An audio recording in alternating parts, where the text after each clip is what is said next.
Hey guys, in this tutorial I'm going to be showing you how I made these chocolate succulents.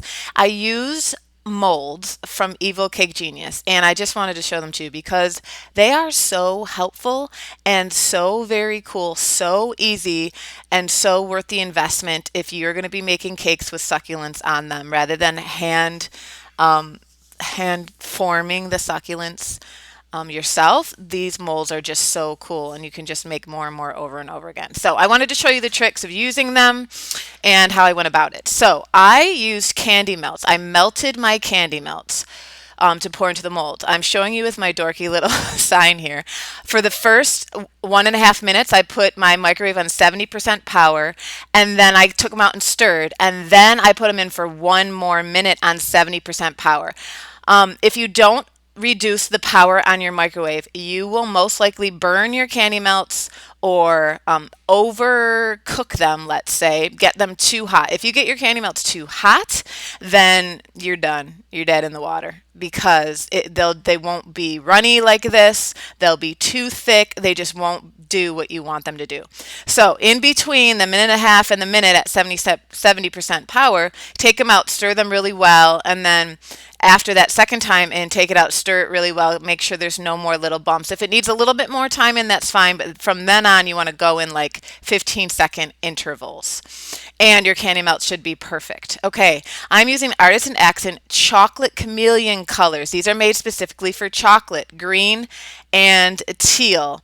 And using a mixture of these got me the perfect succulent colors. But you definitely want to make sure the food color you're using is made for chocolate because you can't use regular gel colors or it will seize your candy melts. You know what I'm saying? And nobody got time for that. So, chocolate chameleon color. So that was the green that I mixed in just a little bit, and then I added a little bit of teal. I mixed this all together, decided, nah, I need a little bit more teal. I'm going for that. If you look at real succulents, they're all different shades, but some of them are this green with this just subtle tint of blue to them. And so I wanted to make some green succulents and I wanted to make some blue succulents. So this is in this white bowl, I'm going for the blue. So I'm mixing it all together and then deciding that, oh, so this is a nice shade of green you could go with because I'm going to use petal dusts on this, paint powder dust on this afterwards to add a little bit, more shading to them. But you can see I just added a whole bunch more teal to the green so that it got me a little bit more of a bluer color, which you'll be able to see better once I color this next bowl just green. So that's just green. I just put in this black bowl. So you can see once I have them next to each other, you'll see the difference, which is what I was going for, just a slight subtle difference. Still doesn't look super blue in the white bowl. Ah, there you can see. Now I've got a blue tint, and then the one in the black bowl is green. You can obviously color them however you want, but this is just what I wanted to do for this project. Okay. Now I'm pouring the candy melts into the molds. Evil Cake Genius sells 3 different kinds. They had 4, but they discontinued one of them because the petals were too fine and they just kept breaking. So I'm going to show you the ones that they have. This first one, so I obviously poured the candy melts in. I didn't fill it all the way to the top yet. I poured them about 3/4 of the way. This is the most important part, is picking it up and dropping it on the counter over and over and over and over again until you stop seeing little bubbles rise to the surface, because that's what you're doing. You're trying to get rid of the little bubbles that might be stuck down in the mold, that you'll definitely see when you demold this if you don't keep banging it against the counter. You just need to keep banging it and banging it. Actually, with this one, I think this was my first one, I'm not sure. One of them, I needed to bang it even more against the counter because I still had some bubbles at the tips. But then the other 2 I did excessively and they came out with no bubbles. So that was really great. So you can absolutely get these to come out with no bubbles in them. You just have to make sure you keep dropping it on the countertop until you stop seeing bubbles rise to the surface. So then I poured more in and I do the banging again. And if you look closely, you can see my bubbles rising to the surface there, which is great because it's getting it out of my finished piece then. but just keep doing that. The first time, just do it excessively till you want to, bang your head against the wall, but it'll be worth it in the end. Okay, then I put these in the freezer for about a half an hour. You definitely want to give them a good amount of time to freeze up so that they set really well. If you just put them in for 10, 15 minutes, there's a chance they won't have set well. So at least a half an hour for these. Could go more if you want. And now I am just gently, I'm starting by pulling you saw me start by pulling the sides away from the chocolate. Once I've done that, I'm just kind of working out. I've turned it over and I'm kind of pushing at the center gently. Don't do one big push or you can break some of the petals in there. But I'm just kind of gently pushing and trying to ease it out. It's worth it to take your time doing this so that you don't break anything. If you do break something, that's okay because you can reattach it. It's chocolate. We can heat it up. I'm going to show you how to do that.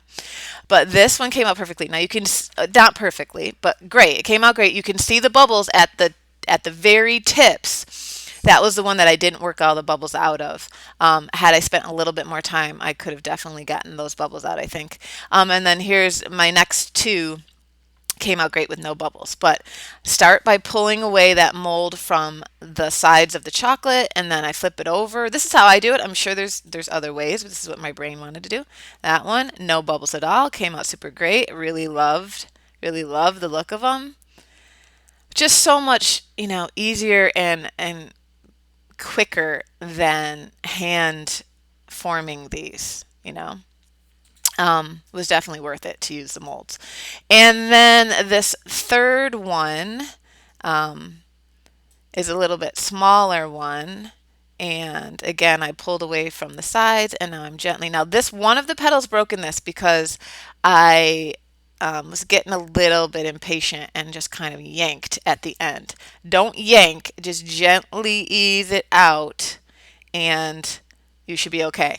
But if this one was probably the hardest one to get out, if you do end up breaking one of the petals, so there, one of them got stuck in there because I kind of yanked. I will show you how I glue this back on. It was super easy, and you cannot even tell. When I was done, you couldn't even tell that I glued it back on. So those are the three different kinds that Evil Cake Genius offers. You can buy them individually, or you can buy. I'm pretty sure you can buy them in a set. I'm not positive on that though. Okay, this is the three different kinds, what they look like. And you can see the blue one blue and then two green. So now here I have a chef's torch and I didn't have one of these for the longest time and then I bought one. I was like, what was I waiting for? I needed to have one of these in my kitchen a long time ago because super easy. Now, you don't want to hold it too close. I'm holding it a little bit too close to the chocolate. I should have held it back a little bit farther away, but I also didn't want to burn my thumb. But that's all it takes is just like one burst of the heat and it melts the bottom and then you can just place it right where it needs to be. And if you have any excess melted chocolate, at the bottom there, I just use a palette knife and just kind of scrape it away or push it, blend it into the petal and super, super easy to do. I also decided that I wanted that bottom lip you can see there. I wanted to cut that off because that's not really part of the succulent and it makes it look more like a mold. So I end up getting rid of that as well. This is what it looks like with the petal reattached. And then I take my chef's torch and that edge right there, I just brought the torch very, very quickly to warm it a tiny bit, not melt it, just warm it for a second, and then I trimmed off that edge there so that you couldn't see that part. And then obviously place it on your cake so the bottom is hidden. Okay. Now I have these Sweet Sticks paint powders that are really cool. This one's deep pink. You can also get these from Evil Cake Genius. They sell these as well. And I used deep pink. I used bright melon. Yeah, this is the bright melon green.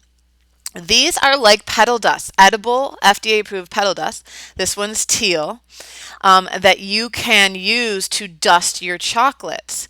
And this one I also use, which is purple. So you can use them as dusts that are edible, which I'm going to do here on my chocolates because not all dusts are edible and not all dusts work well on chocolates, but these are great. You can also get the activator liquid that goes with these and use the activator liquid that goes with these to turn these into an actual paint. So, that's cool as well. So this is the first time using these, and I was nervous because dusting on chocolate generally doesn't go super well on straight chocolate.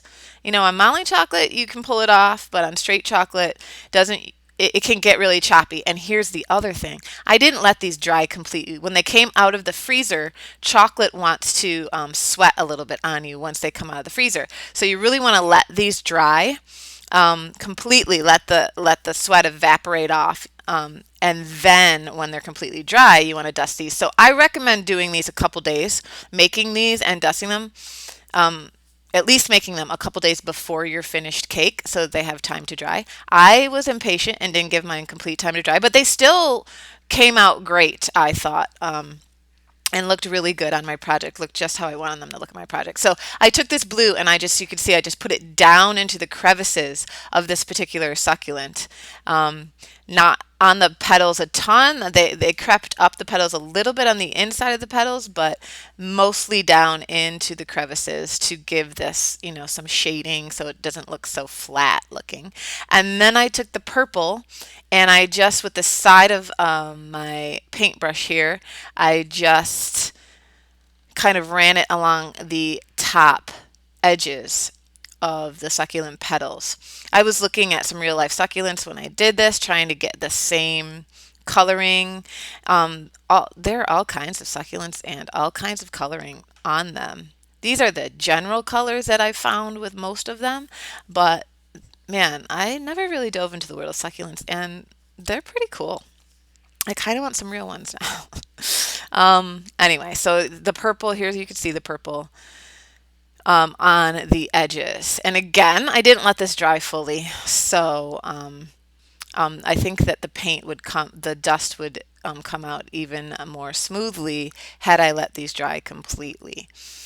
Okay, and now on this green one, this little green one, I'm just using this, the deep pink, on the top edges of the succulent petals as well, just like I did on the last one with the purple.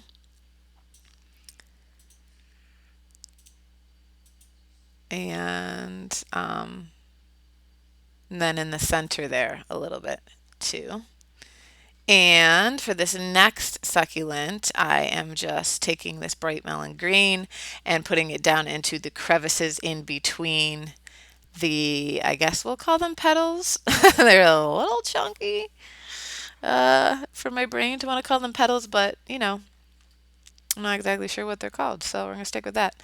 Yeah, down into the centers there. Now, obviously, you don't have to color these at all, these succulents. You could just leave them as is if you are short on time.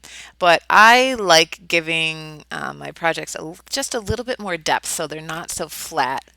And it definitely makes them look a little bit more real than they would have if I had not added the shading to them. Obviously, you can add whatever kind of shading you want.